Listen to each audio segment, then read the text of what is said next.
নমস্কার বন্ধুরা, কেমন আছো সবাই? আশা করি সবাই খুব ভালো আছো। আমিও ভীষণ ভালো আছি। আজকে আমি তোমাদের সাথে নতুন একটা ভিডিও শেয়ার করতে এসেছি।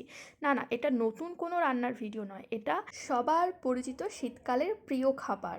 আজকে বর ডিউটি থেকে ফিরে 1 কিলো মটরশুঁটি নিয়ে এসে বলল, আজকে না আমার খুব মটরশুঁটির কচুরি আর শীতকালের গোটা গোটা আলুর দম খেতে ইচ্ছা করছে। তাহলে আর দেরি কিসের? যেমন ভাবা তেমন কাজ।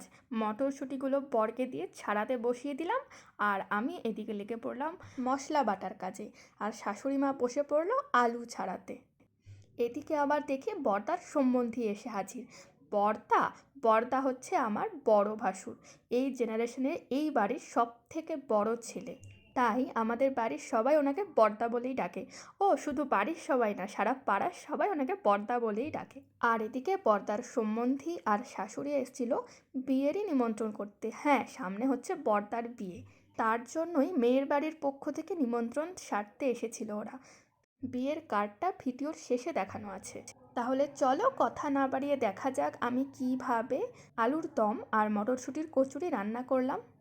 চলে এসছে শীতকালের গোটা গোটা আলু, যেগুলো শাশুড়ি মা ছাড়িয়ে ভালো করে ধুয়ে রেখেছেন। আর এবার আমি আলুগুলোকে সেদ্ধ বসিয়ে দেব। রান্নার সময় আমি অল্প করে নুন আর হলুদ দিয়ে দেব। এখানে দেখো আমি পেঁয়াজগুলো এভাবে কেটে নিয়েছি। এই রান্নাটায় আমি কোনো কিছুই হিসাব করে নিইনি, সবগুলোই নিজের পরিমাণ মতো নিয়েছি। শাশুড়ি মা খুব একটা রসুনের গন্ধ পছন্দ করে না, তাই ওনার কথা ভেবেই আমি অল্প করে রসুন নিয়েছি। আদাগুলো এইভাবে কেটে নিয়েছি যাতে শিলে বাটতে কোনো অসুবিধা না হয়। কাঁচা লঙ্কা নিয়ে নিয়েছি। কাঁচা লঙ্কাগুলো মাঝখান থেকে ফেলে দিয়েছি যাতে শিলে বাটার সময় লঙ্কার রসটা না ছিটকায়। এখানে আমি একটা গোটা টমেটো কেটে নিয়েছি। এখানে আমি নিয়েছি গোটা জিরে, দুটো শুকনো লঙ্কা, অল্প কাশ্মীরি লঙ্কার গুঁড়ো আর অল্প গরম মশলার গুঁড়ো। এখানে আছে হলুদ, নুন, যেটা প্রত্যেকটা রান্নার জন্যই কমন। আর এদিকে আছে কাঁচা জিরে আর কাঁচা ধনের গুঁড়ো। এখানে জিরে, ধনে আর গরম মশলা তিনটে গুঁড়োই বাড়িতে করা। এখানে দেখো বেশি পরিমাণ মটরশুঁটিগুলো নিয়েছি কচুরির পুর বানাবো বলে, আর কম পরিমাণগুলো নিয়েছি আলুর দমে দেবো বলে। এখানে আমি লঙ্কা, আদা আর রসুনটা একসাথে বেটে নিয়েছি। এটা বেটে দিয়েছেন আমার শাশুড়ি মা।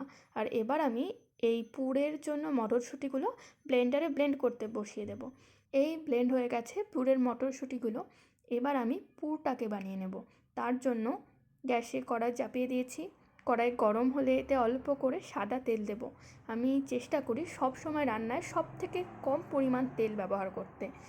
দেখো তেল দিয়ে দিয়েছি। তেলটা এবার গরম হলে আমি কড়াইতে দিয়ে দেবো কিছুটা কালো জিরে। কালো জিরেটা একটু ভালো করে ভাজা ভাজা হয়ে গেলে পুরটা আমি ঢেলে দিয়ে দেবো। এবার আমি এতে অ্যাড করব কিছুটা হলুদ আর পরিমাণ মতো লবণ। এবার পুরটার জলটা টানা অবধি আমি ভালো করে ভাজতে থাকবো। এদিকে দেখো আলুটা সেদ্ধ হয়ে গেছে আর আমি ভালো করে ছড়িয়েও রেখেছি জলটা। এবার আলুর দম শুরু করার পালা। এদিকে হচ্ছে মটরশুঁটির পুর, আর এদিকে হচ্ছে আলুর দম রান্নার প্রস্তুতি। আলুগুলোকে প্রথমে এইভাবে অল্প কটা কটা করে আমি ভেজে নেব। সবকটা আলু ভেজে নেওয়া কমপ্লিট। এবার শুরু হবে আলুর দম তৈরির পালা।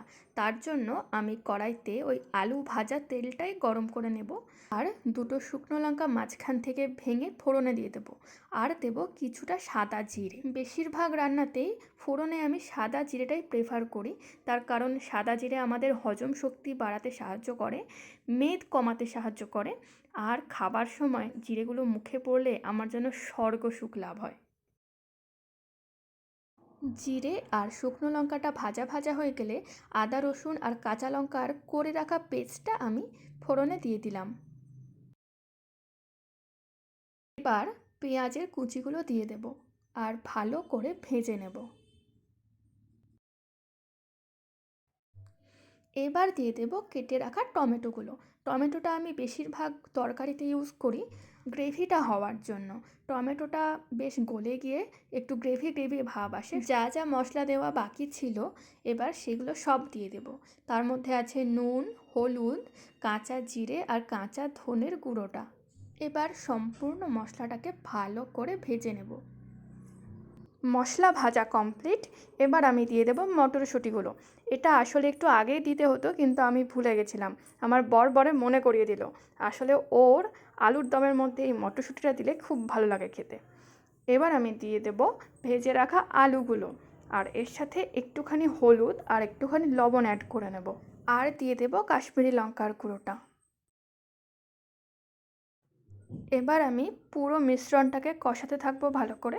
আর পাশে দেখো বাটিতে আমি জল ফুটিয়ে নিয়েছি, এই ফোটানো জলটা গ্রেভি হওয়ার জন্য দিয়ে দেব। আর গ্যাসের ফ্লেমটা একটু বাড়িয়ে বসিয়ে রাখবো। আর এদিকে আমি শুরু করে দেব মটরশুঁটির কচুরি বানানোর প্রস্তুতি। এখানে দেখো পুরটাও বানানো হয়ে গেছে, আর গরম জল দিয়ে শাশুড়ি মা ভালো করে ময়দাটা মেখে দিয়েছে। আর এই দেখো টকবক করে ফুটছে।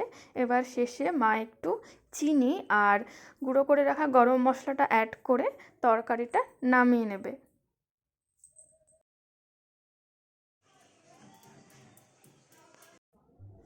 এখানে দেখো আমি কচুরিতে পুর ভরা শুরু করে দিয়েছি। আর এই ক্লিপটা আমি যেহেতু দু হাতে কাজ করছিলাম, তাই এই ক্লিপটা আমি নিতে পারিনি। এই ক্লিপটা নিয়েছে আমার হাজব্যান্ড। আমি একদম কথা বলবো। ঠিক আছে, রঙে করে দেওয়া হবে না। ওয়াও,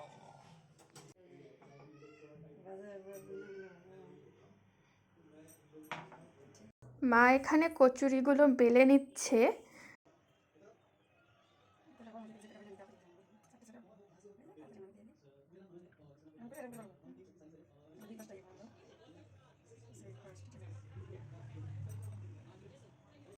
এদিকে দেখো কড়াইতে তেল গরম হয়ে গেছে।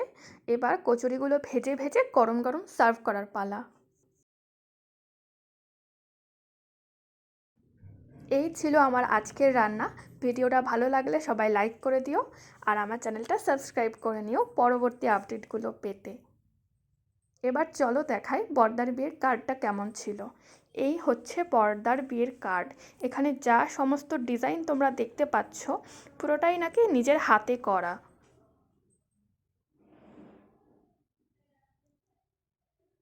এই হচ্ছে বর্দা আর পূজাদির ছবি। এই ছবিটাও নাকি হাতেই আঁকা হয়েছিল। আজকে আমি ভিডিও এখানেই শেষ করছি। বর্দার বিয়ের প্রস্তুতিও শুরু হয়ে গেছে। সমস্ত আপডেট পেতে চ্যানেলটা অবশ্যই সাবস্ক্রাইব করে চলো। Tata, bye bye.